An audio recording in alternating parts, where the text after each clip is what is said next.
Good morning. Welcome to Solve at MIT. Please welcome the MIT Corollaries.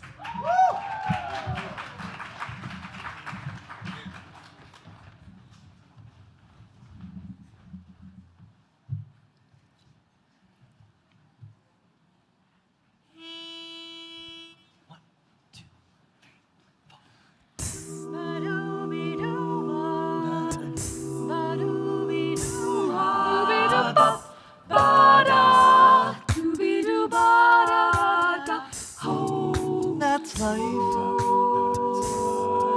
That's what all the people say.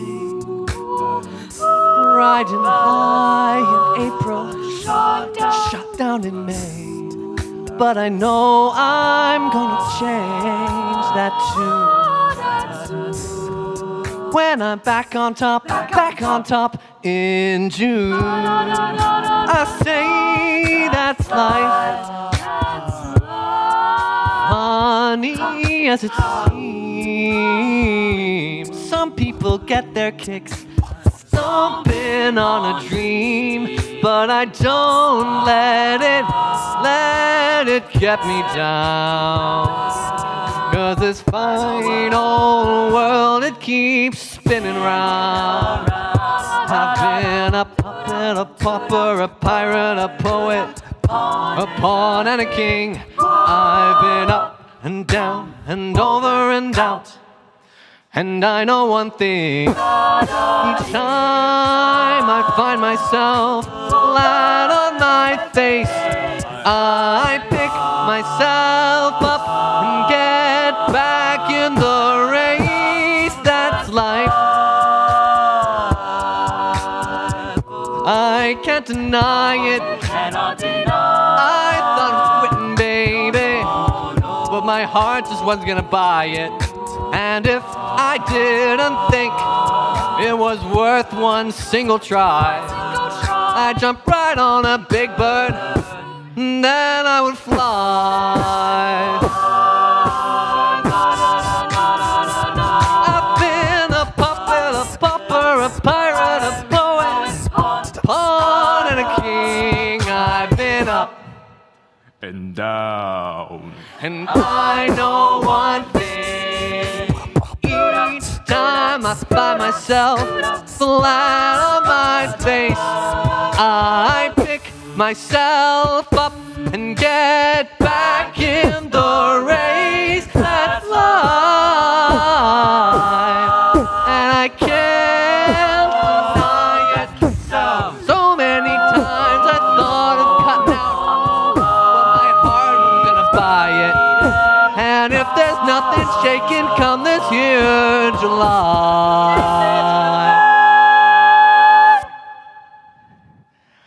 I'm gonna roll myself up. Oh, I'm gonna roll myself up in a big ball and die.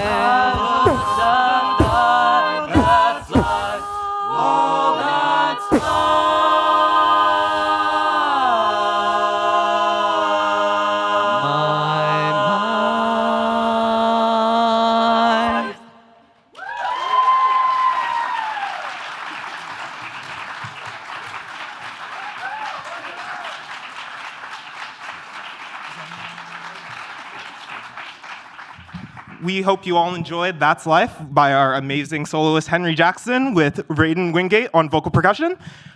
If you want to catch us later this week, you can actually come see us tomorrow at our spring concert in Kresge Little Theater at 5 p.m.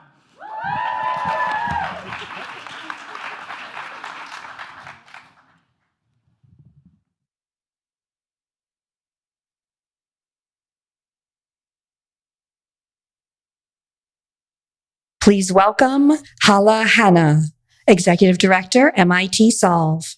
How adorable was that? Oh my gosh, that was awesome. Good morning. How's everyone? Yay! Welcome to day 2 of Solve at MIT. Yesterday was the big opening with the whole MIT community. The coming days are reserved for the Solve community. So I'm going to be obnoxious and ask everyone to please stand up. And I would like to ask you to pick a person around you whom you haven't met yet. And then say hello, share your name.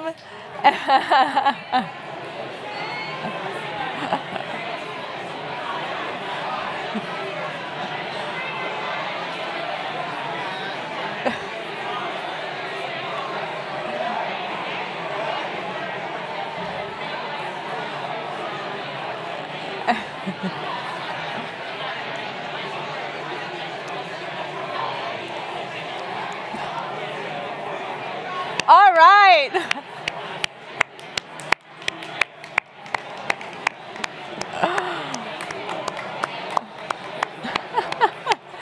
Woo woo. Amazing. All right. I didn't anticipate it was going to be that hard to get started again after this. Oh, thank you. I love the sound of this. Why do we do this? Because this room is our community. And we believe that change happens at the pace of relationships. And we really hope you come out of here having made new friendships and having solidified old ones. So what's next? The red thread of our conversation throughout yesterday and today is climate. There's not much we can do if we're all dead. So, but as the song went just right now, I pick myself up, I get back in the race, and we keep fighting this battle. So today, we zero in on how we ensure a just transition to net zero. We know this will require dramatic action, deployment at a scale unprecedented, and funding to match that, and innovation on both tech and systems. So working towards a zero-carbon future, of course, is not enough. The climate crisis is one of economic and social justice. We all know the saying, we wanted flying cars, and all we got is 140 characters, right? We don't want the new saying to be, we wanted solutions to climate change, and all we got was a chat box that could write homework like Shakespeare. So we will tackle this conversation with actors who are in it. An executive tasked with making sustainability a core tenet of their industrial company, a philanthropic fund manager with 10 billion to disburse by 2030, activists who are on the ground trying to move people to action, and many of our Solvers teams, and also an academic from MIT. Before we get fully started, I want to recognize that today, May 5th, is the United States National Day of Missing and Murdered Indigenous Persons Awareness Day. To speak more about the significance of this day and the history of it, I would like to welcome our 2022 Indigenous Communities Fellows to stage, the whole class this year.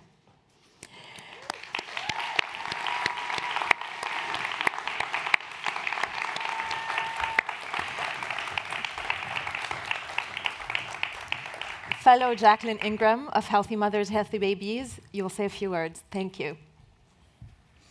Welcome to Mai Ikomo Mai. We are the Indigenous Communities Fellows for 2022. Each of these women here are unique knowledge keepers and have brilliant solutions for the world.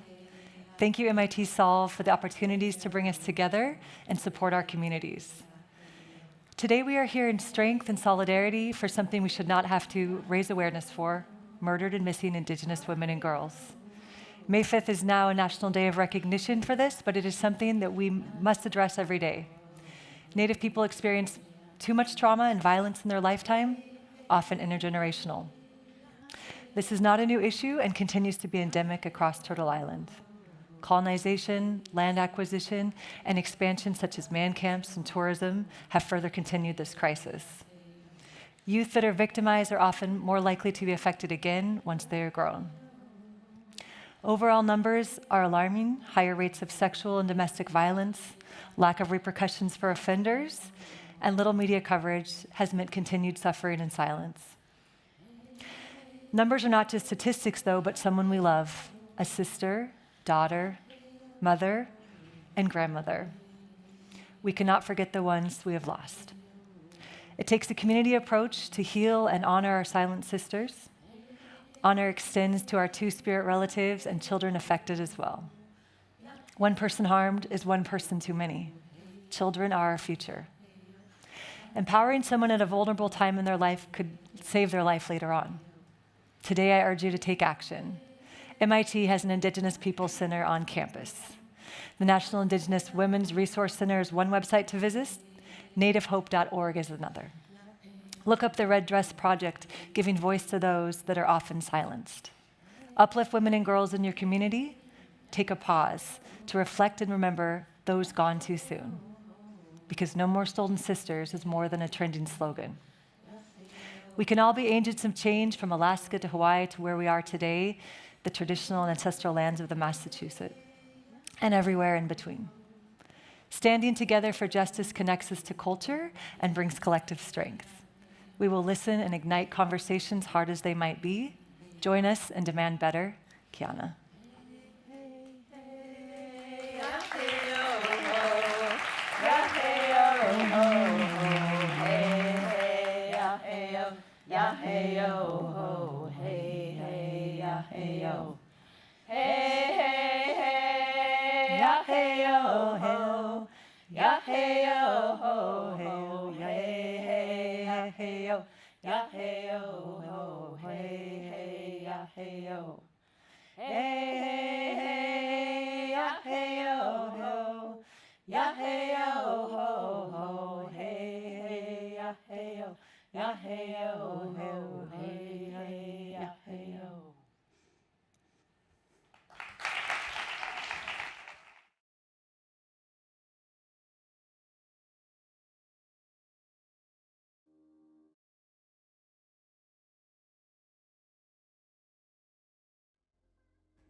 And now please welcome Sherry Smith, founder, Indigenous Energy Initiative, and Henna Balouche, Executive Director of Sustainability and Environment, General Motors.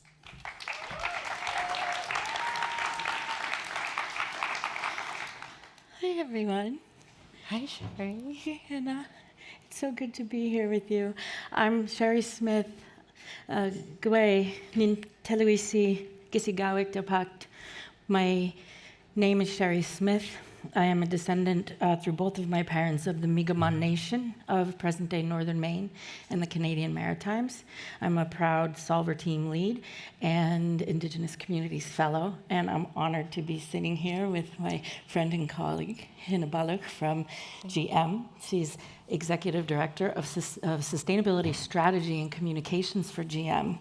And we are just honored to have her here, and I would love to learn a little bit more, and if you'd share with our audience about your partnership with Solve at MIT. And I have to mention that we were honored to receive the GM Prize in September, and would love to know, would love to know what it was about IEI that sparked the GM's desire to invest in us in that way. So please tell us about your work. So General Motors has been a partner with the Solve platform for the last 5 years. And we've invested in different types of challenges, have done different types of work. What's really struck me about Solve as a platform is that while it is set in a Western institution of higher education, which is a power construct, how many of you agree? It has done a very good job of bringing everybody together and sort of decolonizing, de-westernizing, and democratizing innovation. So I think that element of bringing solvers from all over the world has been very, very powerful for us.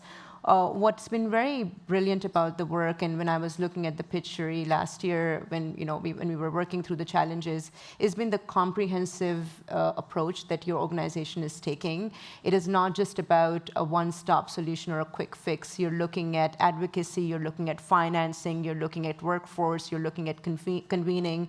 And one thing that I would want to get into a little bit with you later on is the energy sovereignty part of things that you're working towards. So I think in an era where there's a lot of focus on this, there is finally some funding also coming in through IRA into this work. This sort of a comprehensive approach is really needed. So I would say that really stood out for me about the work that the Indigenous Energy Initiative is doing.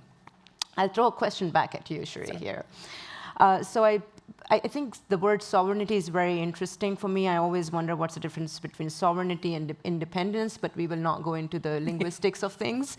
I do want to understand that from a sovereignty perspective, from the energy sovereignty perspective, I understand working in the transportation sector, that there is an element of energy storage, there is an element of energy resilience, there is an element of grid decarbonization, there is an element of power intermittency that all comes with the EV sector or the transportation sector transitioning to EV. How does it connect to energy sovereignty for the indigenous communities? Ooh, good question. So we were founded on a premise, which is in order to be sovereign, to be completely self-governed and independent, that tribes can't be sovereign if they're dependent on outside sources for their energy. Mm-hmm. And so we were founded to support the self-determination, the self-determined efforts of tribes to revamp their energy systems and build and construct and maintain them themselves. We have to include EVs as a part of that mix. Mm-hmm. Last year, the Biden administration created the National National Electric EV Initiative, mm-hmm. and our partner organization, Native Son Community Power Development in Minnesota, received a $7 million grant to construct the first ever intertribal EV charging network that is stretching, it's connecting reservations. It's to make sure that all the 28 tribes in North Dakota, South Dakota, and Minnesota are connected with charging infrastructure. And we fully believe that electrifying the transportation sector is essential for all communities, mm-hmm. but it can have extreme socioeconomic positive impacts in tribal communities for all the reasons that you said. Mm-hmm. And rather than, with this being the fourth industrial revolution, the last time we built out an electric grid, it deliberately skipped over tribal country. And this time we want to make sure that we not only have a seat at the table, but we build the tables and invite everybody to them. Yes. No, absolutely, and it completely aligns with GM's approach towards everybody in as well, right? Bringing everybody in towards this EV transition. Exactly. So can you tell us a little bit about what brought you to this work? Yeah, so that's a great question, Shri. I'm from Pakistan originally. I'm from Balochistan, which is a state or a province in Pakistan, and what I would be considered indigenous in that cultural context, and a local to the coastal line and to that area. And I would say my elders, my forefathers, my grandfather, they were all from a fishing community right next to the 760-kilometer Arabian Sea coastal line. And I grew up learning and understanding two big things. One, that you have to respect Mother Nature and it respects you back, and understanding the relational element between human nature and non-humans, and how all of that forms a planet that we're in. Humans are not the most superior creatures. We are a part of the larger system. So that understanding kind of came into me early on. And then also, much similar to the US and other parts of the world, indigenous communities suffer a lot of injustice that comes at the cost of economic growth that other communities are benefiting from. So that learning learning and that understanding in me was early on. And then that transitioned into my work in GM, where I focus on taking everybody in and bringing everybody into this green economy transition that we're looking at. So there is this personal element of who I am and where I'm from, and then how that transitions into my work in GM. How lucky GM is to have you with that perspective. How lucky we all are that you're influencing the transportation sector and the next, epic of it in that way. And we have a word for that in my ancestors' language. It's called netikulimk, which is all the complex concepts that you just described. Basically, we are one with the earth. We are not in charge of it. So Yes, I'm just so glad you're here. Yes. Thank you all. All right, thank you. Thank you all so much for your attention. Shall we go? Yes.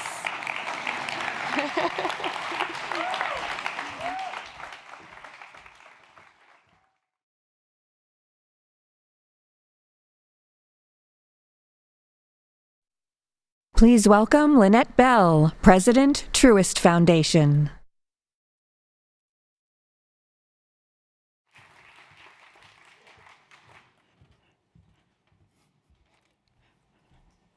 Hello, everyone. What an exciting time to be part of the Solve community. My name is Lynette Bell. I am president of the Truist Foundation. At Truist, our purpose is to inspire and build better lives in communities, truly defining how we support organizations around our communities. It's at the heart of every decision we make, and the investments Truist Foundation makes in communities clearly drives results across the playing field. But accomplishing our purpose is about more than simply the number and size of the checks we write. It is a question of impact. How is the world a tangibly better place because of our support? Like those of you in this audience today, we are looking to connect with creative thinkers and solution-oriented solvers to help drive real solutions to critical challenges. Earlier this year, Truist Foundation launched an initiative centered around the question, where does change start? Our answer to the question is transformative ideas. One of our foundation's giving pillars is strengthening small businesses. And we believe we can open more doors for entrepreneurs in undercapitalized communities by partnering directly with organizations and solutions to create equitable opportunities for all. In 2022, we announced the first inaugural Truist Foundation's Inspire Award, a capacity-building program that really supported nonprofit organizations who support underserved small businesses. Through a custom Solve challenge, we had 127 applicants and 7 nonprofit finalists with transformative ideas. They were selected to attend a live pitch event. By the conclusion of the program, we dispersed over $1 million in grants and wraparound supportive services to those finalists.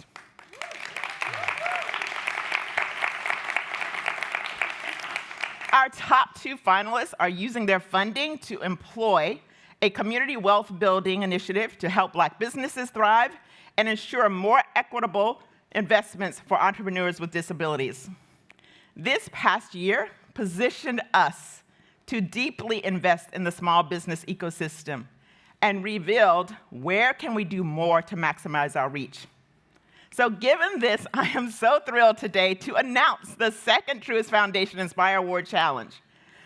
We're hoping that this year we build upon our last challenge with the additional objective of finding nonprofit solutions that leverages technology to further small business in undercapitalized communities. From now until August 7th, we are looking for the best answers to this question. What innovative technology-based solution is your nonprofit implementing to create pathways to resiliency and sustainability for small businesses? Once again, Solver Team finalists will collect and receive more than $1 million in grants and wraparound supportive services. At Truist, we envision a world with equal access to economic opportunity for all. And across the country, we will build on this transformative technology and innovative results. We believe that change starts with your great ideas. We look forward to getting to know you and your tech-based solutions to address a critical challenge for small businesses across the country. Thank you and good luck.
Please welcome Louis Akenji, Managing Director, Hot or Cool. Kelly Levin, Chief of Science, Data and Systems Change, Bezos Earth Fund. And moderator Heather Clancy, Vice President and Editorial Director, GreenBiz. Good morning, everyone. A big shout out to the team backstage. You have no idea what's going on back there, but it's pretty awesome and amazing. Thank you also to the team here at Solve for inviting me to do this. I really appreciate it. And thanks to all of you for all the good work you're doing. We have some great people here on this panel. I'm not going to read their bios because their experience is going to come out in their work, in what we're going to discuss. But I can tell you that they're both very focused on changing the systems, right? What we need to do to solve these problems. I'm going to start with Louis, and by the way, I couldn't get them to stop talking backstage, so I told them to make me like just irrelevant here. But Louis, hot or cool? My answer was cool backstage, but your organization does some really interesting work. I had to look up what your focus was, but I was really struck by this on your website. You're focusing on how everyone can be in a fair consumption space, right? The principles that your organization espouse, well-being and prosperity, fairness and justice, and living within ecological limits. Now, we know that the US has a footprint that's way too high. We know that other places have been really systemically shut out of some of these things, but they're bearing the brunt of the impact. So I'm curious, how do we begin to really think about the radical changes we need? And I would love to hear about some of the specific places that you visited that may be models of what we can achieve. Thank you so much, and good morning, everyone, and thank you for having me here. We at the Hot or Cool Institute, I don't know whether you are hot or cool, but I'll let you decide. What we've done at the Institute is to bring science and numbers to some of these very fluffy spaces. Everyone has a lifestyle, so when you say sustainable lifestyle, everyone is entitled to their own opinion, but what does the science say? If you take this from a climate perspective, when we started talking about climate change, we saw it as primarily a technical issue to bring down emissions. But very slowly, we're beginning to see that the environmental is the social, right? There's inequality, there's poverty, there's social tensions that are rising, and people sort of acting on these tensions are beginning to delegitimize very meaningful solutions. So we are not going to address climate change without addressing the social tensions that are embedded within this. That's the first thing. The second thing is there are very clear areas where action is needed, especially if you look at it from a well-being or quality of life perspective. This is food, mobility, and housing. If you can address these three, you've already addressed about 75% of the emissions that are coming from our ways of living, whether it's in the United States or outside. But quite important to understand that when you talk about sustainable lifestyles or behavior change, it's not what I typically call consumer scapegoatism, just putting all the responsibility on individuals. It's quite important to articulate the difference between individual agency, what individuals can do, and what the system of businesses and governments need to do. This is why we insist on looking at things from a provisioning perspective rather than just an individualized perspective. It's quite important because choices are articulated within a context, a socio-technical context, and if you cannot change that context, you won't get people changing. So you have places like in the UK, Repowering, which is helping communities to invest in energy, community-owned energy investment systems where everyone benefits and a lower per capita impact. You also have things in other countries like cooperative housing that is beginning to grow.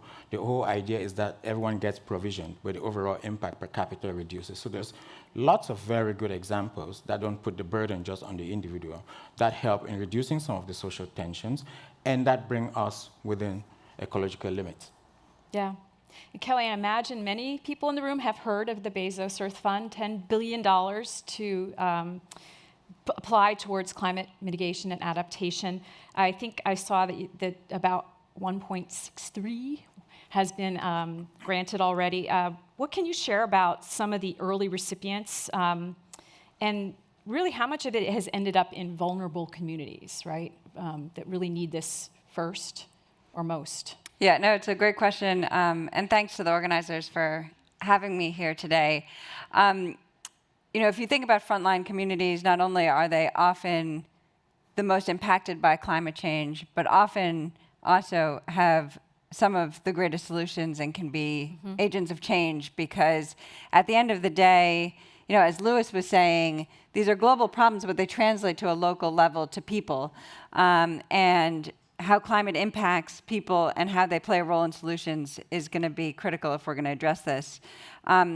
For us, we have spent about $300 million on local communities, disadvantaged communities right now, which is around 18% of the funding that we have put forward. And a lot of that, for example, we made a $200 million commitment towards Justice 40, which is a plan to have 40% of the federal investments in the United States to go towards climate solutions in disadvantaged communities and climate impacts. And we are using our funding to be able to allow those communities to access that funding, because without the tools to be able to access it, it could be, you know, spent quite badly. Another thing that we've been doing is significant work around indigenous communities. We have a large pillar of work around conservation, 30 by 30. Many of you might have heard about protecting 30% of land and sea by 2030. And indigenous communities, while a small percentage of the population, are on about 85% of that land that is looked at to being conserved. So we put together a coalition of donors to convene $1.65 billion towards indigenous communities' role in conservation movements. So that's just two examples. Yeah. Lewis, how would you like to see the Earth Fund spend their money? I'd like to ask for the $1.65 billion. We could help. Aim higher. We could help. Right. I mean, but all seriousness, are those the right places? Where else? I think it's fantastic. One of the things I like about what you're doing is you're taking a systemic approach. You're not burden shifting, which I think it's extremely important. There are also a few places where to get inspiration. The UN Sustainable Development Goals have brought out this wonderful framework. It's not perfect, but it's fairly ambitious, which can guide us. But there's other places like the Club of Rome under the Earth for All project has come up with 5 key areas where we need radical transformation. These are agriculture, energy, poverty reduction, inequality, and empowerment, especially empowerment of women.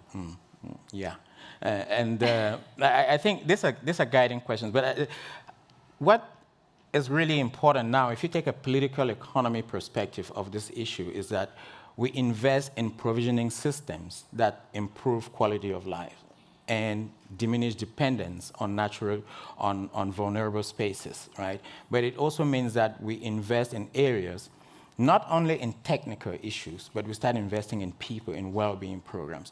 I dare say one of the things that is missing right now, especially since you mentioned numbers in the billions, is we talk about sustainability a lot without articulating what it really means. what would a sustainable tomorrow look like? What role would businesses play? How would people see each other? What would governance look like?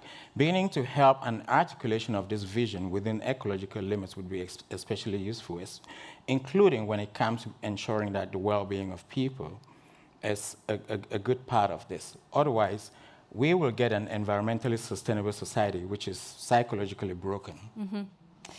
Yeah. I mean, one of the challenges with systems change is you have a lot of established organizations, right, that have been in the system for a long time, many of which are trying to actually help change a system, but, you know, like, and your former employer actually has done a lot of great work, WRI, in terms of addressing early sustainability problems. How do we get them to change their approach? Or is that the right approach? Is it more working with local organizations versus these big national, international, you know, things that maybe can't get work done as quickly on the ground as they should? Yeah, I mean, I think, unfortunately, we've kind of chewed through the carbon budget so quickly that there's no silver bullet left. We do need it all. I think if you think about the drivers of systemic change, as Louis was mentioning, it's so multidimensional. You know, there's the role of government, and then it's a question of those who can work on policy and regulation to be able to influence government and to change the hearts and minds of politicians and voters, right? Then there's the role of business, and those that both changing the businesses themselves and changing those that hold value in the business and can lobby the business, and the policymakers who are going to shape the environment in which the business operates. Then there's citizens, and those both in the individual leaders and then the collective, the mass movements. And then there's also, you know, we off stage had a wonderful conversation with an artist. They're the artists and the poets and those that are going to change the hearts and minds, and the media, who everyone is, you know, getting shaped their minds by the stories that we read. And we need it all. And that's going to take big organizations that are, you know, well entrenched in the establishment and can reach out to the elites, and it's going to take those that are working at the local level and can implement something. If I think about something that we invest in on African restoration, where AFR 100, where we're restoring 100 hectares of land, 100,000 hectares of land, and there you need to reach to small business owners and small communities which often can't get financed by private sector, for example. And then philanthropy can help move those funds to be able to reach the local level in a way that is not happening right now. So I think that everyone can play a role in different ways, and unfortunately we need that at this point because there's no silver bullet. It's a bunch of puzzle pieces coming together to affect systemic change. Okay. Well, I am going to ask both of you to imagine the future a little bit. Kelly, I'm going to go to you first. It's 2030. Your organization has given out that last billion. What changes can we see in the system for how climate action is catalyzed and financed? So, like, how can we create a system of finance that's not just this grant money, this big pool, but like is an ongoing system that helps finance the change we need? Yeah, exactly. I mean, I think the question here is how do we leverage our efforts to make other things happen? And can we reach tipping points so that the private sector runs with something? And in some places, we're closer to tipping points than other places. I think for us, you know, if you think about the change that we need this decade in the climate space, it's declining emissions, you know, on the order of, 43%. And that translates into a number of shifts, you know, from phasing out the internal combustion engine to electrifying industry to shifting our diets. We were talking about fashion and consumption. And within each one of those, there are a number of different actions that we need to do this decade. For us, we've started to identify some areas that we're going to put significant efforts around. When I'm thinking about our nature portfolio, for example, it's conserving what we haven't lost, it's restoring what we have lost, and it's sustainable food systems, which are the largest driver of land conversion, for example. And what we hope is that we're catalyzing efforts of other investors to come in to be able to make meaningful change that actually tips us over towards kind of irresistible and unstoppable momentum. And it's a large challenge, it's daunting, but that's what we're hoping each investment would kind of cascade. Okay. So I'm going to go to Bangkok with you, Louis. What does it look like in 2030? What's happening on the ground? You know, what will have changed? I like Bangkok, especially the street food. So I hope that doesn't change. And I'm hoping by 2030 we've done such a good work at the Hot or Cool Institute that we're not needed anymore and we've become sustainable. But I think when we imagine the future, we usually imagine some kind of a slow transition. Things are going to get into a cascade. It took 13 years for horses to disappear from the streets of New York and be replaced by cars. That's how things cascade and get into place. Bangkok 2030, I think Bangkok would have stopped pretending that it wants to be like New York because it realizes that it cannot be New York, and that it doesn't mean it's a worse off city. It just means it has its own character and its own aspirations that are different. It's welcomed its beautiful chaos and urban indigenous communities and so on. But something you would probably also notice in 2030 is that we've demystified the view that we can simply replace the internal combustion engine with the electronic vehicles. That is not going to happen. We don't have enough resources to get a one-to-one replacement of traditional cars as we know them now. So you wouldn't be able to hail a cab just the way you typically do right now to get your own fancy car and drive around. That would have changed. But what would have replaced this is mobility systems that are highly more efficient and intelligent and that have a combination of better public infrastructure and micro-mobility. But something also interesting is also going to happen, I think. We talk about the price of energy right now, and we're almost wedded to fossil fuels.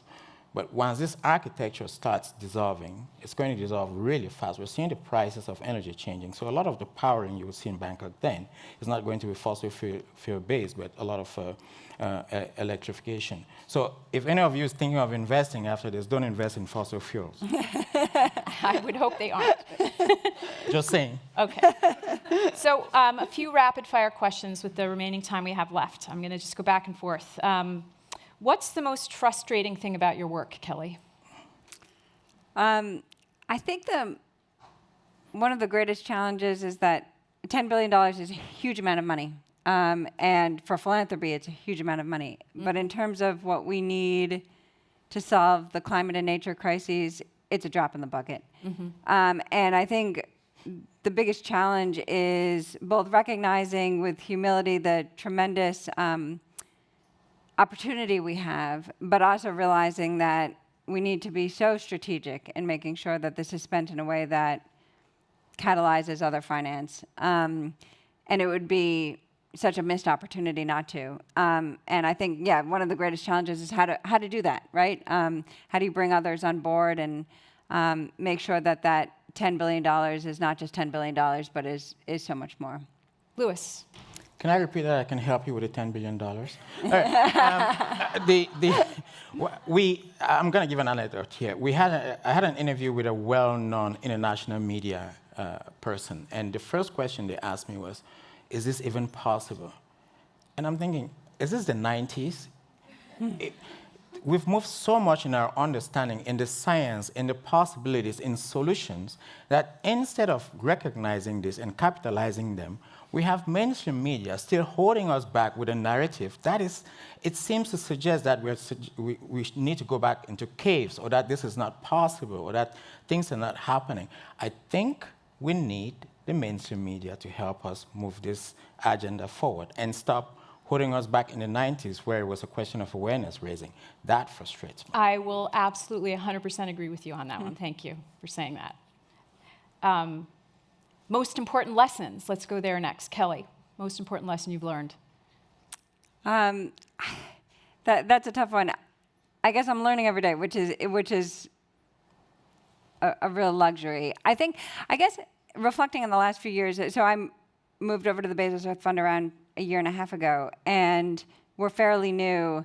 I guess at that time, which is less so about my position, but just kind of the world, I think COVID taught me how quickly things can change. And there's a lot that you can take away from that, which is going back to your frustrating question about just the inability to move things. But at the same time, I guess the question is, how could we harness that rapid movement for the climate agenda? And I don't think any of us have kind of cracked that, but it was just eye-opening. I think, at least in my lifetime, I've never seen the world change so quickly.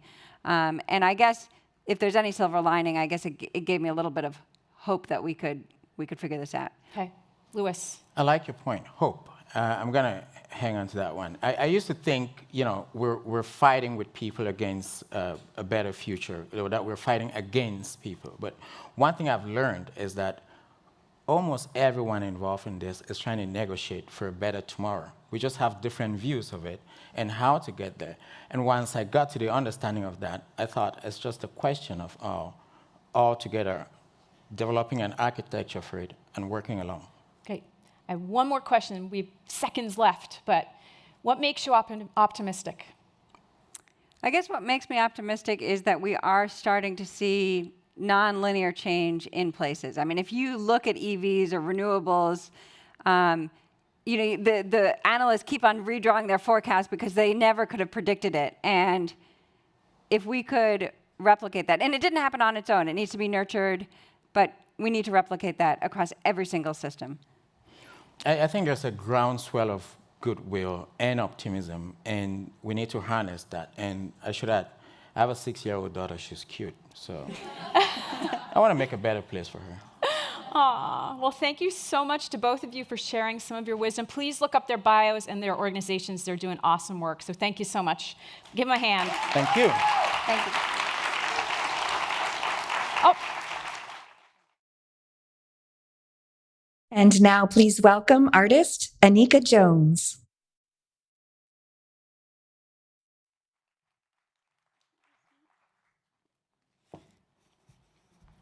Hello, everyone. Good morning. Good morning. My name is Anika Jones, and today I'll be talking to you about the power of art and the use of my artwork to make a social impact. So I actually grew up in Trinidad and Tobago. I am originally from the Caribbean. And as you can see in the image on the left, I look like I'm in that happy bubble. I didn't see anything outside of the Caribbean. I felt like I didn't know anything existed outside of the Caribbean. And so I almost felt like I was immersed in the culture, the people, the music, and of course, the food. You can't go to the Caribbean and not love Caribbean food. So I actually visited Trinidad and Tobago, different artists that had different studios. And in there, I almost felt like I wasn't an artist yet, or I didn't consider myself an artist. I almost felt like I was a creative, and that creativity sparked some sort of curiosity within me. And that allowed me to want to see what other artists were doing, see how they were kind of experimenting with portraiture, experimenting with the Caribbean culture, and learn about their process and their way of making in their studios. So this was actually the artwork that I started to create, and when I started to come into my own artistic skin, I felt like I needed to capture different moments and different times within Caribbean culture, and doing that by pairing it with things that we would often see. So that tropical nature of flora and fauna, those flamboyant colors, the vibrancy of just the scene itself. But something still felt like it was missing. So I continued to work for a while, and I worked really hard because I started to develop that passion. So that curiosity was there, the creativity was there, the passion was developing. And this image is actually me. You can see me on the right.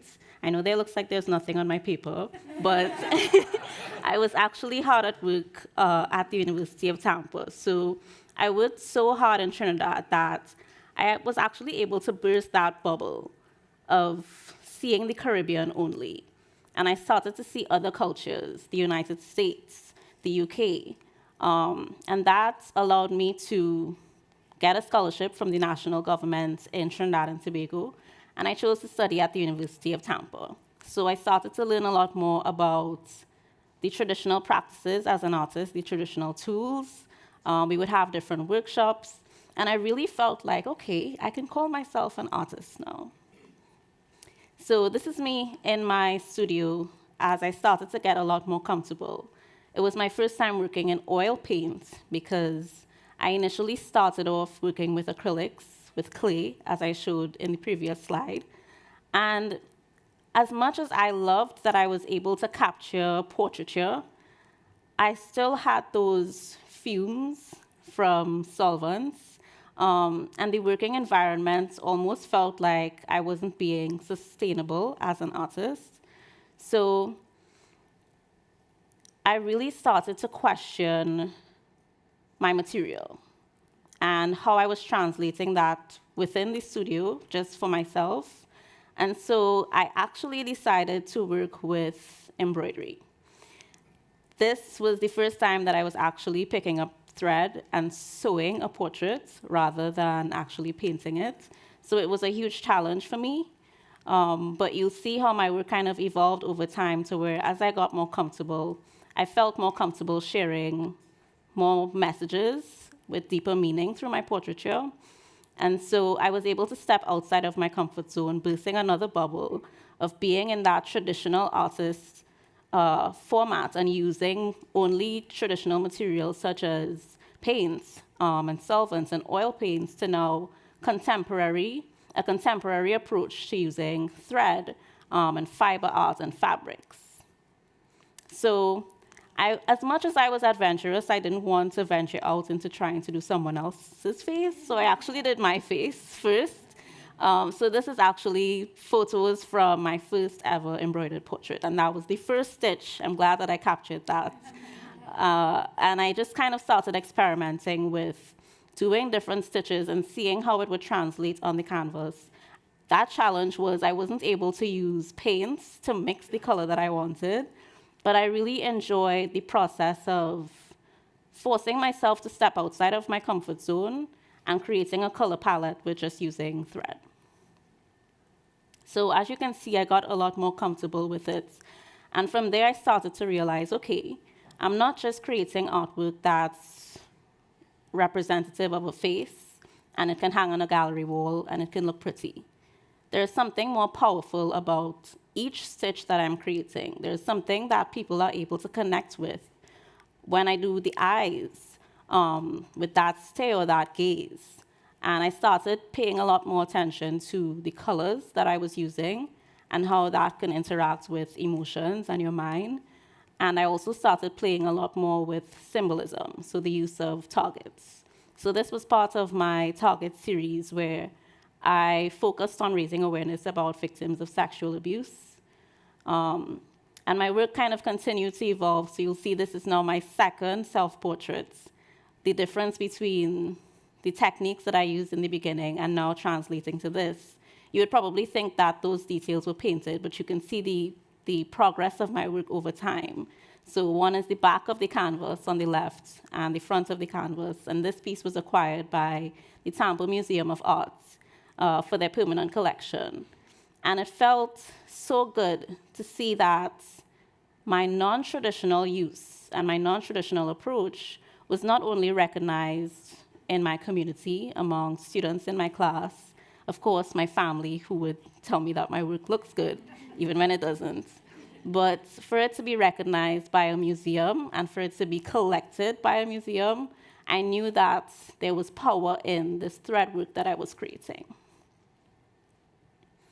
And so I started to push myself a little bit more, going larger in scale and removing paints completely. So in my previous embroidered pieces, I would embroider the face and then kind of have the background painted in acrylic. So I wasn't necessarily using oils, but I tried removing it completely and just doing fabric and thread. So in these, it's just fabric and thread. And I also started posting a lot more on social media so that I can raise awareness about the non-traditional approach that I was using, but also just as a solo artist, not being represented by a gallery. And I'm glad that I did that because an art director from Time magazine had actually seen one of my embroidered pieces, and he thought that it was a painting. And so I got an email, and I thought it was a scam at first. Like, this can't be real. But it actually was real, and so I ended up doing the cover of Time for August 2020, a hand-embroidered American flag. And that's when I truly noticed, okay, your work is not just powerful among friends and family, among the Tampa Bay community. This is global. And you're making a difference with using a different medium, but it's also more sustainable for you as an artist working in your studio. And it also helps people to kind of slow down, pause, look at the piece, notice that, okay, those aren't pencil marks or those aren't paint strokes. The needle is still left in the canvas on the cover of Time magazine. So I really started to kind of push the boundaries with where I was going with my artwork. And I couldn't stop there. I felt like I needed to revisit the paintings that I was doing, and on a much larger scale, outside of just being in my studio. I knew that my hands and my passion for art was longing for something just outside of the studio and where I could involve community. So I started working with paint brands that were more sustainable and environmentally friendly. And as much as it takes me a lot more layers and a lot longer time to finish the piece, it still creates beautiful artwork. This piece was a collaborative piece called The Global Currency, focusing on overfishing and different environmental issues that we don't often feel comfortable talking about as a society. And sometimes it can be boring for some people. But art creates that in-your-face effect, or it acts as a vehicle where people are like, okay, something is happening here, or something is important, or the colors are drawing me in. And again, it forces them to pause and slow down.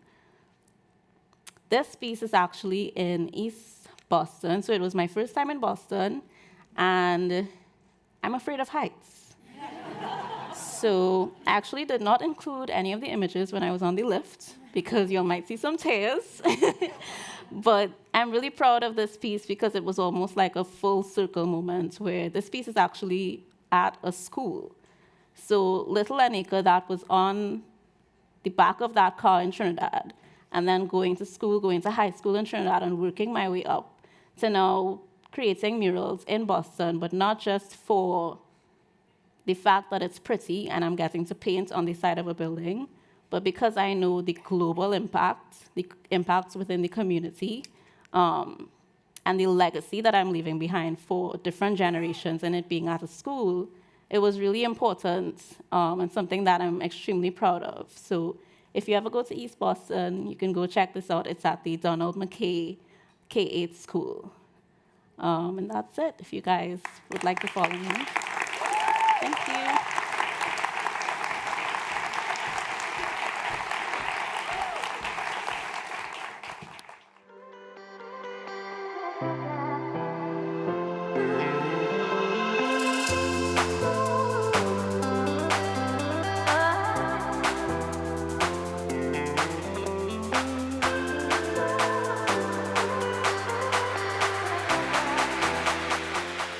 Please welcome Janelle Knox Hayes, Professor of Economic Geography and Planning, Department of Urban Studies and Planning, MIT, and Director, Resilient Communities Lab.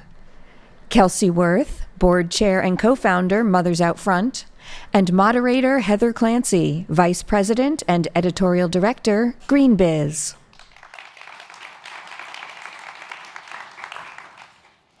Wow, can you imagine? I just can't believe the talent. And I never answered the question on my last panel, what makes you optimistic? And I would say stuff like that. All the young people out there just pouring their hearts and souls into the message and getting the work done. So thank you, and thank you to the people in this room. You also make me optimistic.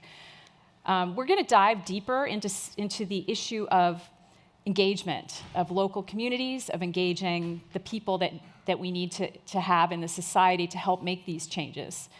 And you've got two great people to address that topic.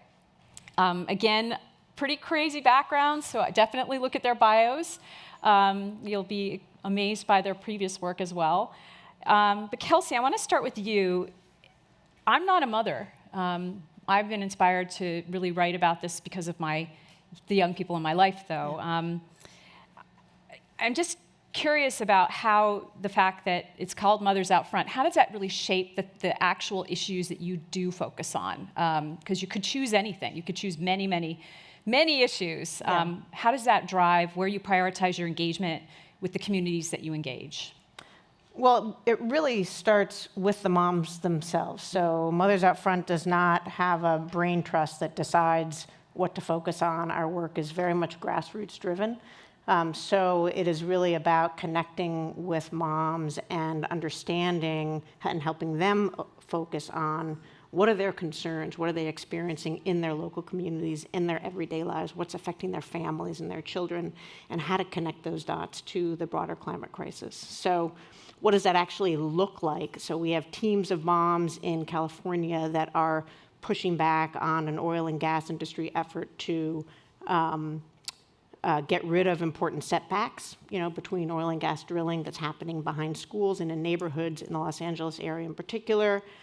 We have teams of moms working on pushing for a transition from dirty diesel buses to electric buses so that children don't have to breathe dirty diesel fumes. We have moms in East Boston where these beautiful murals are that are ensuring that idling at Boston Logan, the pollution from which directly affects those communities, no longer occurs.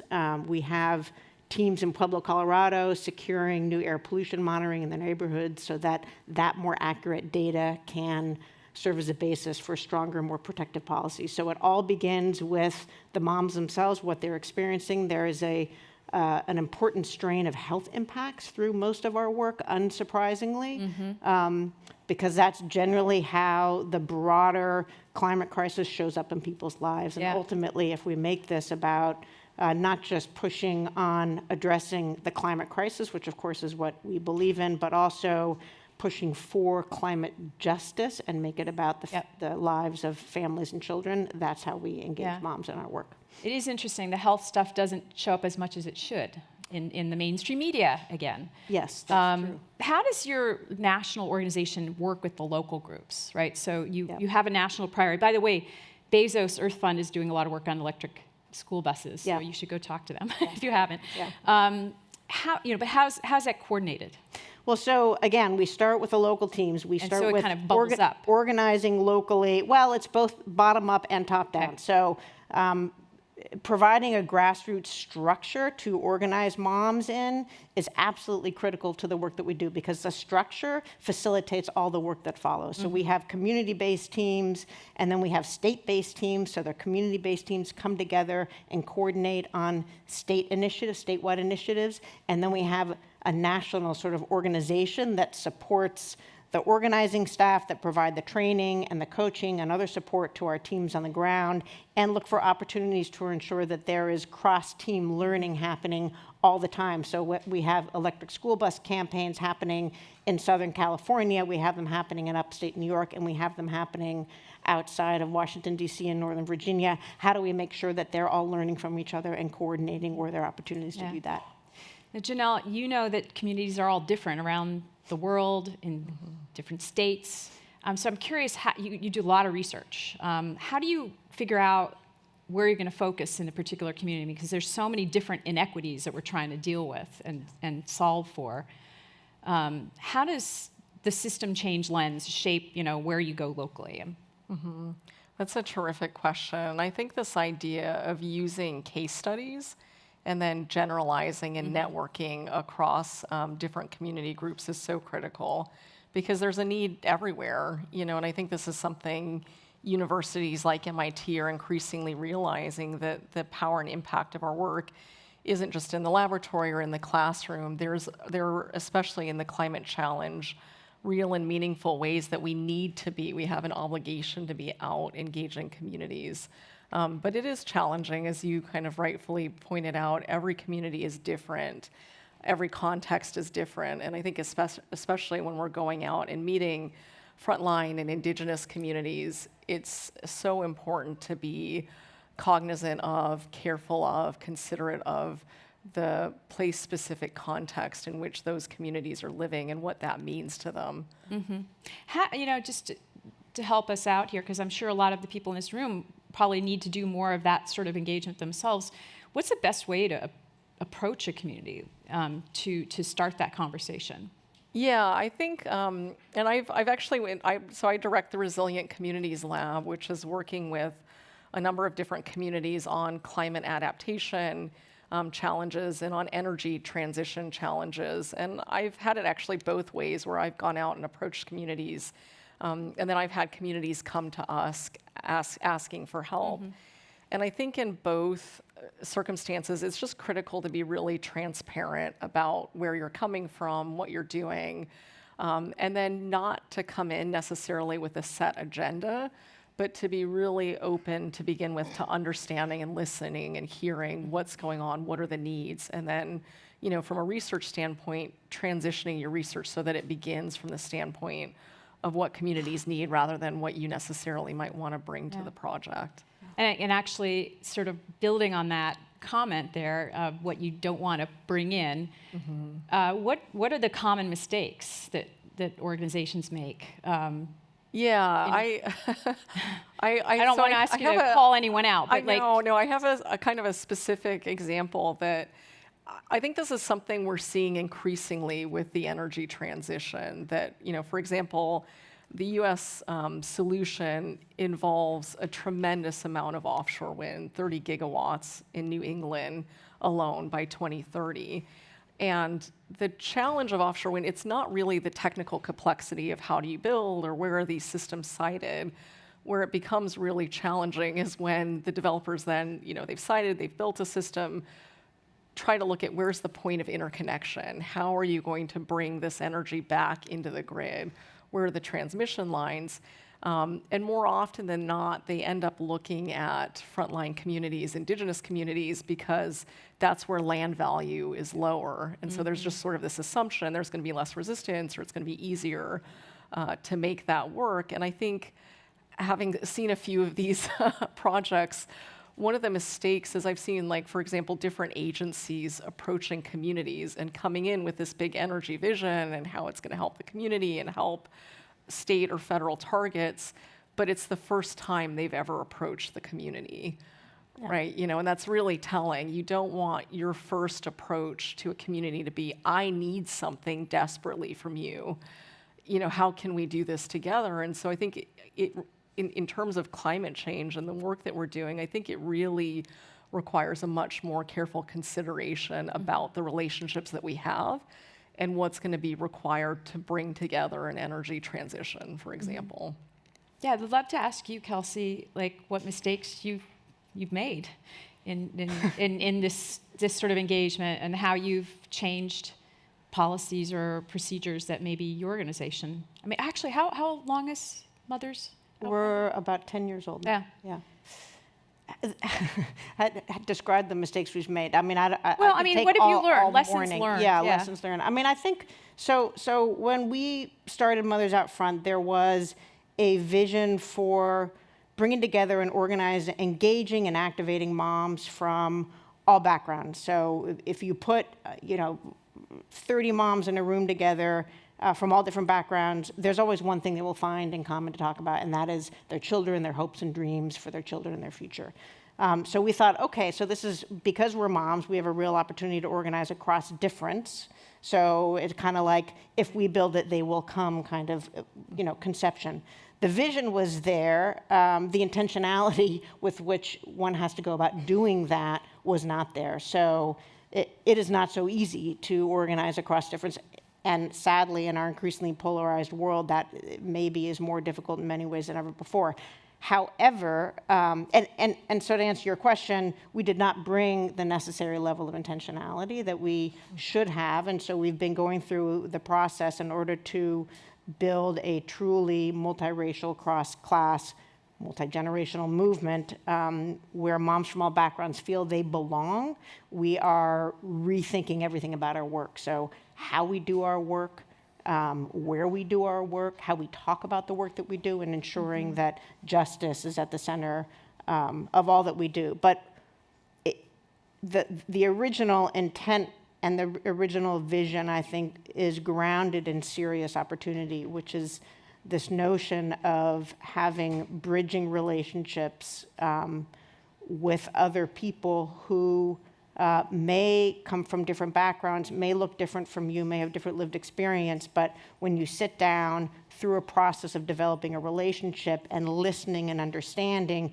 you discover your shared values, and that's what you come together around. And if you are able to come together around your shared values, you can overlook a lot of the other things that might otherwise separate you from one another. See you nodding. Just jump in.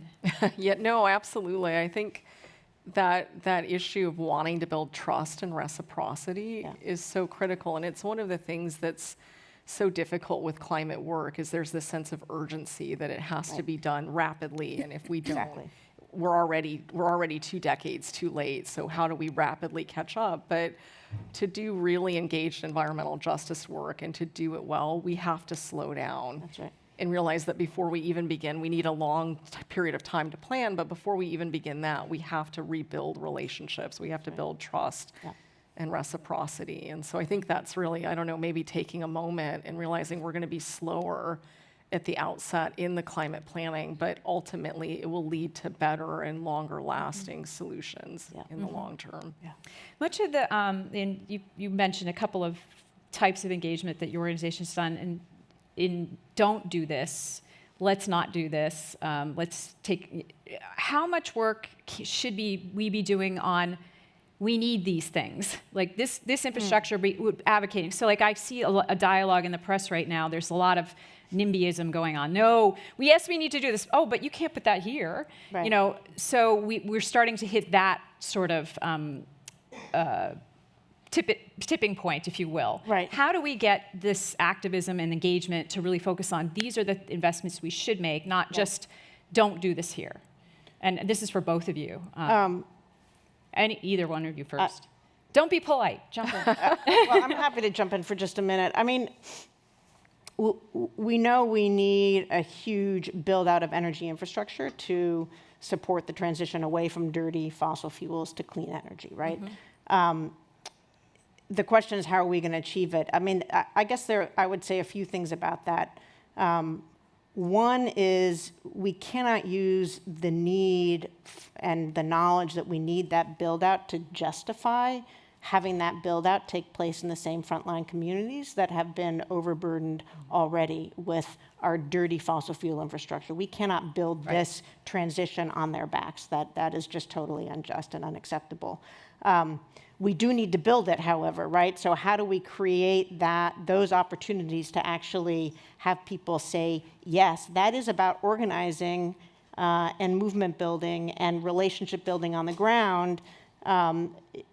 One of the things that is happening right now is that the strongest anti-clean energy infrastructure voices are oftentimes the fossil fuel industry. So you don't have to peel back very far to discover that what looks like a grassroots opposition effort is in fact being fully funded by and driven by fossil fuel interests. So there is that. And there are real concerns among communities on the ground. So this is a complex area that requires relationship building at the outset. And people need to understand what is necessary, how we're going to do this, ensuring that we're not going to do it on the backs of people living in frontline communities. And I think that's where the area of opportunity is. It's a nuanced question. It's not, do we need permitting reform? Do we not need permitting reform? Of course we need permitting reform. The question is, what does it look like? And that's, that's where we need the engagement of people on the ground to really help think that through. One of the things we built in the School of Architecture and Planning is an equitable resilience framework, and it's trying to get exactly at this question. How do we turn our infrastructure, energy transition, climate transition needs into more equitable and just solutions, because otherwise we do have this opportunity for the clean energy solutions to overburden communities that have already been burdened. And sort of built into that is this process of how do you engage communities in a meaningful way. With the work I'm doing, for example, with offshore wind, one of the things we've really started to push with it is this idea of co-design of technology, the realization that technology is not just a product, it's a socio-technical system. And so at places like MIT, we tend to want to design and fabricate and engineer in labs. And that's really, yes, that is part of the way to do it. But I think if we want to achieve environmental justice, we have to push our engineering out into the field and engage with these communities. And then they start to set the criteria through their values, their objectives, their needs of what the technology needs to deliver. And in that way, it can start to become a socio-technical system. Heather, I wanted to ask you, though, how you uplift communities in your work with Green Biz. Well, one of the things that I'm really trying to do is push companies on this. You know, often when I ask a corporation what they're doing on environmental justice as part of their climate action, they'll point to their DEI program at their company, and that's just not the right answer. You know, it's great work, but it's not the right answer. So I'm really pushing companies to ask how, when they announce a net zero target, okay, well, what does that include in terms of local engagement and so forth? So that I'm asking questions. I'm not the mainstream media, I guess, but I think with the few minutes that we have left, I'd love to ask each of you 2 questions. So keep your answers short. One is, just what's the most important lesson you've learned? I mean, those were some really great actionable points. I'd love to hear more actionable things. So most important lesson you've learned in this field, some tips for this audience, you know, that they can really take away and use in their own work. So, Kelsey. So I would say 2 things that I come back to time and again. One is the critical role of relationships and relationship building in any work that you do to engage people and enable people to come together again around their shared values instead of being pushed apart by whatever differences they might have. So relationship is key. Relationships are the lifeblood of our organizing work at Mothers Out Front. And the second is grassroots infrastructure. So infrastructure is, you know, people start to fall, their eyelids start to droop when they hear the word infrastructure. But in fact, it is what enables all the work. So making sure that there is an infrastructure of enabling people to come together in teams, develop relationships, sustain those relationships, clear decision-making processes and transparent decision-making processes, ways to develop, in our case, the leadership of the moms and other caregivers who get involved in our work. I mean, I can't say enough about how that sort of sleepy notion of infrastructure is absolutely key for enabling, you know, all the work that needs to happen. So for me, it's that climate change is all about time. This is sort of the critical factor, and systems of use. All of our economic theories are built on exchange, and to some extent, we're still trying to exchange our way out of this problem, and that's not going to work. We need to build better systems of use. And so sort of in that vein, one thing I want to mention is the Native Land Conservancy. I think this came up with Earth Fund and their 30/30 initiative of conserving 30% of resources and land. Yep. The Native Land Conservancy, which was co-founded by Deanna Ruiz and Leslie Jonas, our students are actually with them right now doing some work on the Wampanoag Common Lands. But they've created this amazing cultural respect easement, and they've partnered with the state of Massachusetts to further develop this that allows conservation lands to be used in perpetuity by indigenous tribes. It gives kind of respects this conservation idea, but then allows the original intent of stewardship by indigenous communities. And I think that's a really fantastic way to demonstrate the principles of use. Right. In the few seconds we have left, what makes you optimistic, Kelsey? The women and moms who are leaders in our growing movement at Mothers Out Front, and the notion that anybody, any of you in the audience, anybody watching this, has an opportunity to step into leadership and play a role in driving transformational change that we need in order to ensure a just and equitable and vibrant future for our children and grandchildren. Janelle? For me, President Cornwallis' inauguration address, where she basically said it's not enough for MIT to contribute to the knowledge base. What is our contribution going to be? And I think that's not just a call to MIT. I think it's a call to all of academia, and it's time we did more. Nice. Great. Well, thank you so much for both all of you, for both of you. And we'll bid you adieu.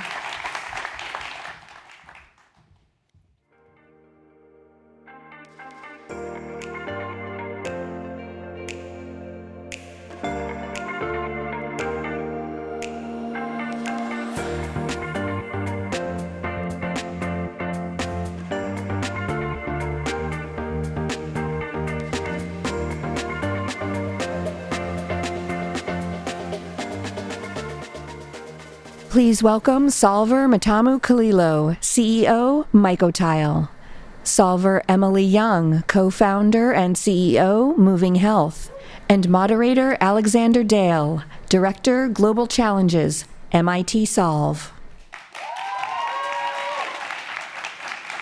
Hello. You two are two of our 2022 Solver teams. You were both selected in September. You're both doing some amazing work. We're going to check in on some of that. Matamu, you take agricultural material, you use mycelium or mushrooms to turn it into something that can be used for insulation tiles, and a styrofoam replacement. The last 8 months, you've moved the time it takes to do that from 10 days to 3, and you've launched a whole new marketing on packaging in Kenya to replace that. Emily, you make ambulances for rural areas. In the last 8 months, you've launched a whole new fleet of them based on a design that was designed with and built in communities in Ghana. I would love to start if each of you could just tell us a little bit about what those advancements have meant for your solution, your work, and for the communities that you're working with. Matamu, I'm going to come to you first. Thank you so much, Alex. I think as an innovator, you are usually very excited when you work out something or a technology, and you are happy for maybe that day, and then you realize, okay, now I have to figure out the market, to be aggressive and more creative about the market.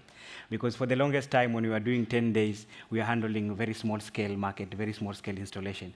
And then suddenly we can grow the panel in 3 days. Now we realize, okay, we have to be a little bit more creative.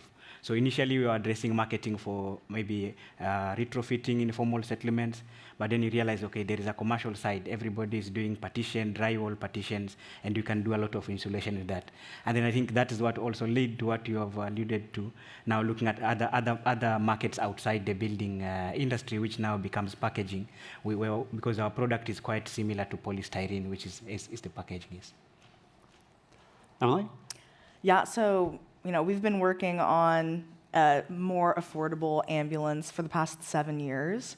And so I think that for us, being able to launch this new ambulance design, finish our pilot, and really see the impact of the ambulances and release a new fleet, it's really been this culmination of the past 7 years of working with communities, setting up local manufacturing, and really being able to take people to the hospital in areas that they currently don't have access. So it's been a really exciting past 9 months of being able to, I think, see a lot of hard work come into, the big accomplishment of the ambulances being launched finally. No, it's so exciting to see. Tell us a little bit about how the community was involved with that design process.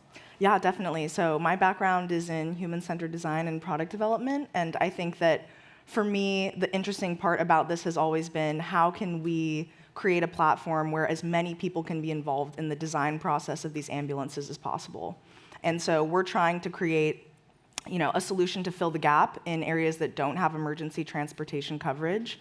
And what we really wanted to do was create an emergency transportation solution that was designed by last mile communities for last mile communities. And I think that there's a difference between having the communities be at the table in the design process versus centering communities in the design process. And that's something that we really have been creating over the past 7 years. And so for this current design, we've been working on it for the past 4 years with the communities of the Upper West region in Ghana.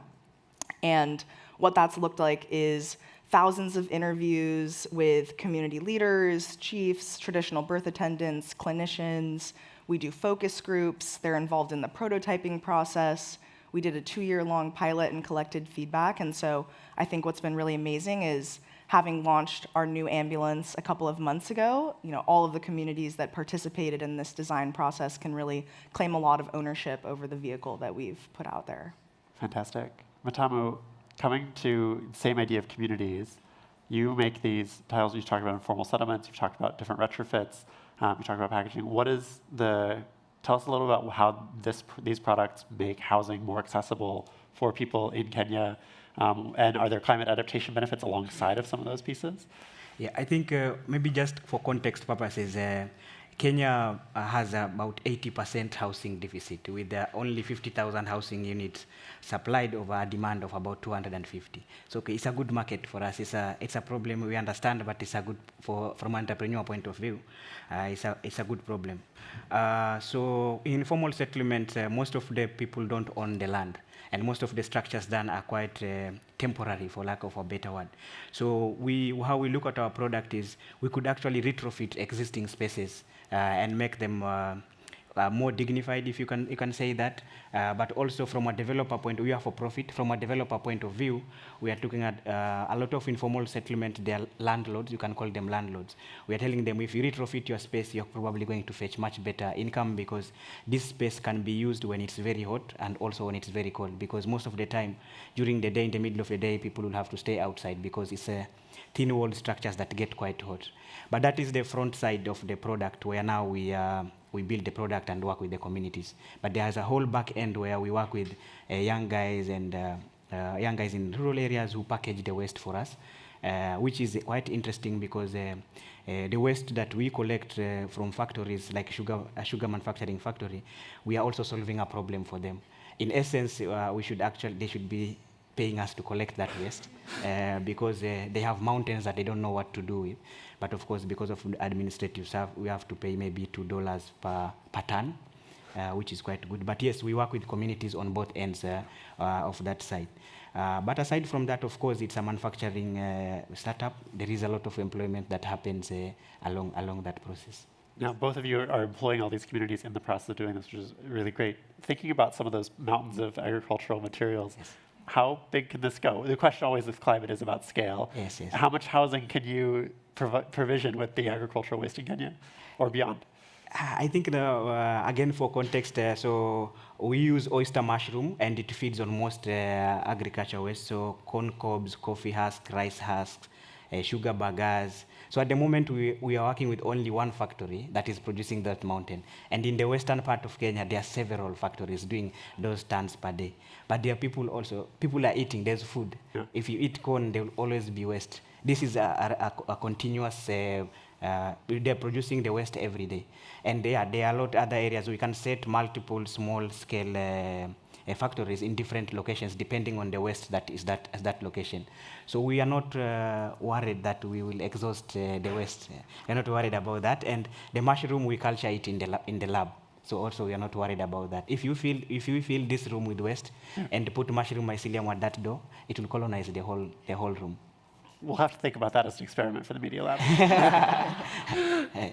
Emily, looking at, you're working with these communities in Ghana, you've done a lot of work on that specific space. Thinking again about scale, how much redesign is necessary to get to a lot more communities? How much variation do you see there? And because this is a climate plenary, any chance of an EV ambulance coming? Yeah, definitely. So for us, we also are manufacturing our ambulances in Ghana. And Matamu and I were joking about everyone that has software innovations in the Solve cohort and how our timelines are like 10x everybody else's. But I think for us, one of the big things we wanted to do was create a design that was very modular, realizing that there are so many design changes that could potentially happen with new applications or new geographies. So as we start expanding, we have a kind of a set of design criteria and assumptions about the specific place that we build this design. And as we expand, we want to make sure that those are all still correct. What can we do to make this, as adaptable as possible? And then on the electric vehicle side, that's definitely something that we are starting to explore now. I think that we wanted to get a vehicle that could solve this emergency transportation issue right now with the existing infrastructure. But now that we've launched this current tricycle ambulance, we're really excited to start doing more electric vehicle prototyping, and we're hoping to have our first pilot happen next year. We'll have to look for you back on that front. Definitely. I think as we come down to our last minute here, our 2023 challenges are open now. If you have a solution, go apply. You have to apply by Tuesday. Don't apply on Monday, because then the website won't crash. You'll have a better result. You two were both selected. What advice would you have for people that are looking at applying? Okay, I thought you were taking that first. I can take it first. I think what advice you'll have is if you have an idea, I think don't wait so much in the lab. We took a lot of time in the lab. Take it to the market. You'll get the results from the market. They will help you solve a lot of problems. But also, there are so many people doing either similar things or have suffered the same problems. Don't be in a silo and try to solve your own problem. There are so many ideas you can get out there. Yeah, I would say, I think general advice for people in the social impact space and also kind of related to applying for the Solve challenges is, I think that you should take risks and not be afraid to fail and learn from your mistakes. I think that there's so much to learn from trying things out and seeing how they can go. And if you are an entrepreneur that really wants to solve a difficult problem, that's something that you really can become comfortable with and thrive in. And I think just really being resilient as you're trying to solve these problems, they're all really worthwhile to solve. I know we applied quite a few times to the Solve program before getting in. And so definitely just keep pushing, and it's worth it. Thank you to both of you. You're both doing such amazing work, and it's such a great joy to talk to you and hear about that as updates. Thank you so much. Yep.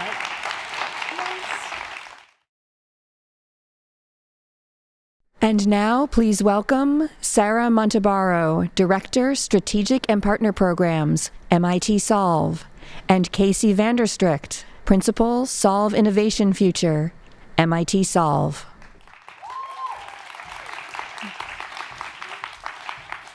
All right, Casey, I don't know about you, but I don't really like to stand between an entire room of people in their lunch. I'm with you. So we're going to make this quick. But I am Sarah Montabaro. I lead our strategic and partner programs at MIT Solve. And I have a question for you all. Have you ever wondered how to build your own social innovation challenge? I have, Sarah. You have? Tell me more. Well, through Solve's custom challenges, we work with organizations from across sectors to design bespoke open innovation challenges that help our partners to realize their social and environmental impact goals. To date, we've run over 30 custom challenges and catalyzed over $30 million in funding to entrepreneurs and innovators around the world. And now we have some amazing challenges that are open for submissions. So I'm looking at all of the innovators in the room and those that are tuning in to please apply. And this now includes the recently announced Truist Inspire Awards, which you heard Lynette announce on stage just a little while ago. So there's over $1.5 million in funding available, so do apply. And for those of you who have an organization that might be interested in running your own innovation challenge, I invite you to join us after lunch at our How to Build a Social Innovation Challenge, where you can get a little peek under the hood of how Solve uses our proven methodology and open innovation platform to drive change. Amazing. And what Sarah leaves out is that her team has really only been working on this for 3 years. So that's $30 million over 3 years. That's a lot of money every year that you guys are moving. So learn more about the custom challenges. They're amazing.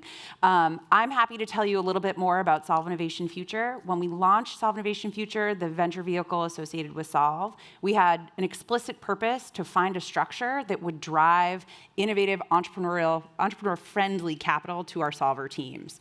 Our structure reflects that objective. We're structured as a donor-advised fund, which means we take philanthropic capital, pass it through our fund, and then make equity, debt, and alternative investments in our solver teams. Functionally, we then recycle the investments back into the fund and then pay it forward to future teams. So our goals are our innovators' goals. Our vision is that philanthropy can be both disruptive and efficient. And in that way, we can get our teams ready for future investment to truly scale, and that we can continue to attract world-class innovators to our custom programs and to our global challenges to drive change. In September, we announced our 2030 vision that SIF would be held accountable to catalyzing needed capital towards our investees, that we would be accountable to recycling that philanthropic investment back into future solver teams, and that will facilitate increased impact in our portfolio. Today, I'm excited. We have 3 big announcements. We've executed 3 investments in the last quarter. The first is 2018 Work of the Future Solver team, Ultranauts, the 2018 Coastal Communities Solver, Bunker Trace, and 2022 Digital Innovation Solver, Brostorn. Congratulations to these investees. We are thrilled to welcome them to our portfolio. If you're curious to learn more, head over to lunch, and then please join us for the Solve Innovation Future breakout session. During that session, we're going to be focused on the broader investing ecosystem and the partnerships that are needed within that investment ecosystem to really drive better outcomes for both our mission-oriented companies and more broadly for the space. Plus, we will be joined by Rajesh Anandan, CEO and founder of Ultranauts, one of our recent investees, and he is terrific, among some other great panelists. So we look forward to seeing you. Go forth and have lunch. Sarah? We'll see you in Sandburg for the How to Build a Social Innovation Challenge session, as well as the Solve Innovation Future breakout session. So looking forward to seeing you over there. Happy solving.